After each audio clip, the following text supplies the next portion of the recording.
Hey, everybody, this is part of our full-length primetime podcast. You can check it out on Blog Talk Radio, iTunes, YouTube, plenty more. I hope you enjoy. But Brandon, now it is time to move over into the Wake Forest Demon Deacons, and their team I've already mentioned. I want to say twice so far. I think I mentioned them in both the Boston College and you're really excited about these guys. The Syracuse previews, and that's because this team, and the thing I want to start off with them is what's unique about the Demon Deacons is how young they are. How young they were last year, how young they are this year, where last year they only had 7 seniors play more than 100 plays last year. And this is from Athlon Sports, every player who scored is back. This team has only 9 scholarship seniors on its squad. 9 scholarship seniors. This, to me, is going to be a Wake Forest team where, I'm going to say it, could be a lot of mistakes, a lot of mental mistakes from this Wake Forest team just because of how young and inexperienced they are. Oh, and that's not to say that they also have a difficult schedule, as for all the ACC teams this low. I want to ask you, Brandon, when you hear something like that, where a team only has 9 scholarship seniors, what do you think when you see a team as young as the Demon Deacons? Well, I think that there's obviously always a lot of room to grow then, and you'd like to see them be able to grow together because, you know, they start out young, and you give them a year, you give them 2 years, they could be a really good squad by that second, third year, and then just take that and run with it. But also at the same time, that's the positive side, but the negative side is the fact that you've got guys still trying to develop. You've got guys still trying to work out kinks. You're not always gelling. There isn't always the chemistry. There aren't always the wins, and you know that's the biggest thing. And I think that that's one of the things that we are seeing from Wake Forest, especially since you take a look at what they were last year in offense. They only scored 29 total offensive touchdowns. That's not going to win you a whole lot of games, and they didn't. They did not win a whole lot of games. They only won 7 games last year, 3 within the conference. Room for improvement for sure. And I think that, overall, you take a look at the fact that where can this team be? Where can this team go? And if you're the head coach and you see that there's some strong potential there, that gets you excited. It remains to be seen, though, for me right now. You seem to be very excited about this team. Hold on. You seem to be very excited about this team. I'm not as excited about this team. I'm excited because whenever you have a youthful team, I'm not excited because there's probably not going to be a lot of wins on the board. But this is a team Then how are you excited? Well, how are you excited? If they're not winning, how are you excited? Those teams. If the Cubs were not going to win, would you still be excited?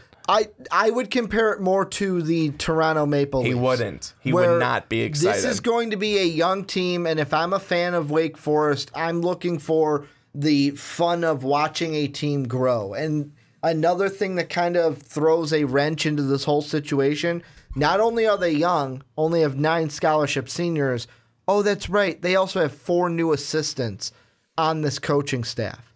So really, they got a lot to work with, which means their margin for error is little bitty tiny. Can I tell you something Not that's really a lot of margin for that error? Can I tell you something that's really funny about that? Go ahead. The fact that almost reminds me of a team that is actually in a much better position than they are, but still kind of interesting. And that is what team that we've been talking about this quarterback for a very long time in the Pac-12, and that's UCLA. Yeah. I mean, it's kind of like the same spot because you've got these new coaches. They're obviously in a better spot than Wake Forest is. They're a stronger team. They've got better talent, They've got better overall talent, but there's still those question marks of these new coaches coming in, having to work with these, the guys having to work with these new coaches, injuries left and right. What's going to happen? And it's just the only reason why they just have better talent. Wake Forest would be in the same spot if they had the better talent. And that's just a recruiting issue. And I mean, you talk about injuries. The whole thing for me, I mean, like when you're thinking of the young team, like I said, small margin of error and injuries can wreak havoc on a team that's the situation of Wake Forest. And for me, the most important group of guys for this team is going to be the offensive line. And I know I'm going to sound like a broken record. We talked about Boston College. Oh, they couldn't do this, they couldn't do that. Well, the O-line wasn't healthy. Oh, Syracuse, this guy got injured. They couldn't do this, they couldn't do that. Well, the O-line wasn't healthy. Wake Forest is even worse in my mind. And you might be thinking about Ricky, they weren't the first preview that you guys did this podcast. Yeah, because they magically won a few more games. But their offensive line was so bad that, number one, they struggled to keep a quarterback healthy as both John Walford and Kendall Hilton both injured. And then you also had the last 3 seasons. I asked you this before the podcast, Brandon, so I'm not surprising you with this. At least how many sacks have they had the last 3 seasons? Do you remember? Do you remember the number I told you before the podcast? You said 39. At least 39 sacks in the last 3 seasons. That's no bueno. You're not going to win games when your quarterback is on his back. Just ask Jay Cutler how that goes. Because he's been on his back the entire time he was here in Chicago looking up at those lights. That's going to be, to me, the most important unit for this team. Offensive, defensive, across the board is that offensive line. Because if they cannot protect, right now it looks like Kendall Hinton is going to be the starter or looks to be the starter for Wake Forest in game 1. If they can't protect him, can't A, keep him upright, or B, keep him healthy, you can just put this season up as a scratch because they might be the bottom team, the bottom feeder in the Atlantic if the offensive line can't get going and can't be a cohesive unit this season. I think that the one thing about this team that is a little bit different than what we've seen in the last 2 teams that we've talked about is the fact that, yeah, this team has... They don't have that one guy that's got a lot of rushing yards, but they've got multiple guys that they use that get them the same amount. Yeah. I mean, we're talking about, well over 1,500 yards here. And I think that together, that's pretty solid. And they can score a couple of touchdowns on the ground as well. So I think they're pretty set there. Again, receiving, nothing. No production. Nothing at all. And you look at some of these really good teams. You look at a Florida State. You look at specifically Clemson with what they were with Mike Williams. I mean, I think that you also have to understand that they have better quarterbacks and their offensive lines help them to stay upright. But that's why these teams are where they are. That's why a Clemson is at the top. That's why a Wake Forest is near the bottom. And maybe we should be focusing a little bit. Maybe it's not a bad thing that you're being a broken record. Maybe we should be focusing a little bit more on the offensive line. Yeah. And I think that maybe not only we should be, but maybe their coaches should be as well. And that be the number one recruiting point for them to be going after that offensive line. And again, it's not all the offensive line's fault for such a poor offensive turnout and offensive production, but that is a good part of it. And even these running backs have been able to, it looks like they've been able to make some plays for themselves, but quarterbacking, it's just not there. Well, and that's the thing that we get to. I'm going to get to it here. You mentioned it in the Syracuse preview, but I'm going to mention it here. You mentioned how, a good running back would be able to make the holes. You mentioned Adrian Peterson in the NFL. When you don't have a good line, they kind of do it themselves. That's the tricky thing for these teams that we've talked about so far.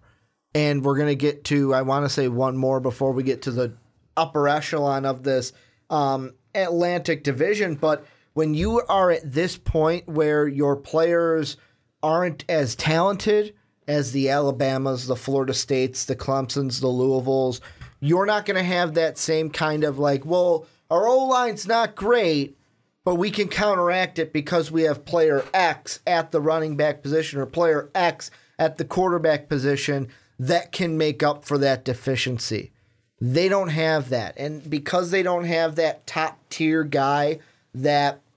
I'm not trying to say that these teams don't have talent on their team, but when you don't have that top-tier guy, you need the foundation. It's like a house. You need the foundation to be rock solid, or else everything's going to start crumbling down. And that's what I kind of feel like we see here. But it wasn't all bad for Wake Forest last season. Like, you look over at the defensive side of the ball, this is a team that went from worst in the country in creating turnovers to a top 10 team in getting fumbles and getting interceptions. And it was kind of the main reason why I know we rag on Notre Dame and Brian Kelly, but that's a main reason why their coordinator from last year, Mike Elko, got hired by Notre Dame because of what he was able to do with this unit. However, are we going to get that same production from the defensive side in creating turnovers with new coordinator in, and I hope I say this name right, Jay Sauvel coming over from Minnesota, and he's going to be without the 4 of last year's top 6 tacklers. So your top 6 tacklers are gone. You're coming into a defense that you're like, wow, this team was top 10 in creating turnovers. Is this defense going to take a step back this year with a new coordinator and because of players they lost?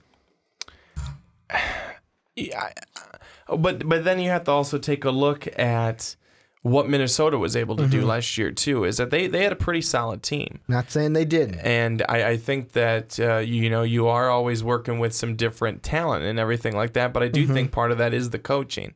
And if you're a good coach, you're a good coach. You know, it really doesn't. It's kind of like Tom Brady. Okay. If you're a good quarterback, you're a good quarterback. You're going to make the other people around you good. If you're a good coach, you're going to help make the guys better. Look at his coach, Bill Belichick. You put Bill Belichick on most teams in the NFL, he can get something out of those players. Exactly, and that's the point I'm trying to make, is that the good ones will be good with no matter who you give them. Yeah. And I think that, you lose those starters, that means it's like next man up. Okay, who's ready to take that role on now? Who's ready to take that role on, bring the exact same production, if not better production? I think that Wake Forest, they're not a bad defensive team. They weren't bad defensively last year. They do lose those guys, but I think at the same time, if you're anywhere near what you were defensively last year, you're going to be okay on that side of the football. But for this team, it's the offense and, of course, the offensive line. And the quarterback question again, too. Wolford, back this year, injured, obviously last year, and through this offseason trying to get back. You can make a case for either quarterback, either Hinton or Wolford, and which one are you going to go with? That's true. That's true. I think that's the question, and then who's going to be the most competitive? Who's going to give you the best chance to win? Because you won one game against the Atlantic Conference last year. You won one game.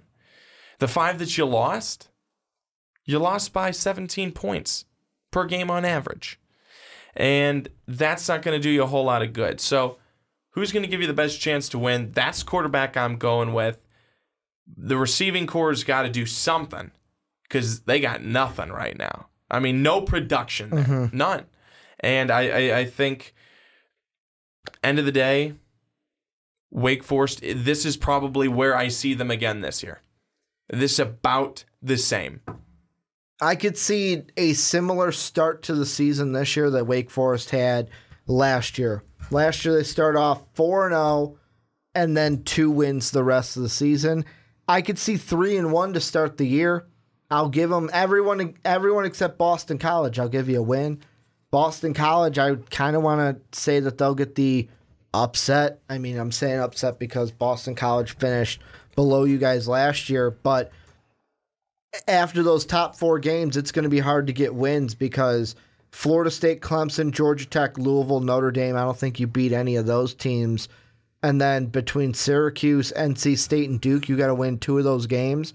to become bowl eligible. Or no, I'm sorry, I gave you 3, so you got to win all 3 of those games to become bowl eligible. I don't think Wake Forest makes a bowl this season, looking at their schedule. And the last point that I'll make is the 2 units that are going to be, if I had to give one offense, one defense, they're the same in theory. It's the defensive front, the line, and the line. The O-line and the D-line have to be the anchors for their side of the ball. The O-line, like we said, protect your guys. Don't let them get injured. Don't let them sack the quarterback. When the quarterback's on his back, he can't do any good things for you. If your running backs are getting tackled in the backfield, they can't do any good things for you. And for the defense, because the front line is the deepest, they go 6 players deep. They got to be the ones to anchor down this defense, in a defense that may be going through some shifts with the new defensive coordinator coming in from Minnesota. But before we move on, Brandon, any last thoughts you want to mention about the Demon Deacons? I am good. And this is where you guys come in. Let us know down below what you guys think about Wake Forest coming into this season. Let us know down below in the comment section. Hey everybody, thanks so much for watching. I hope you enjoyed a lot of emotion. If you want more, click this video right over my left shoulder. You will certainly not regret it.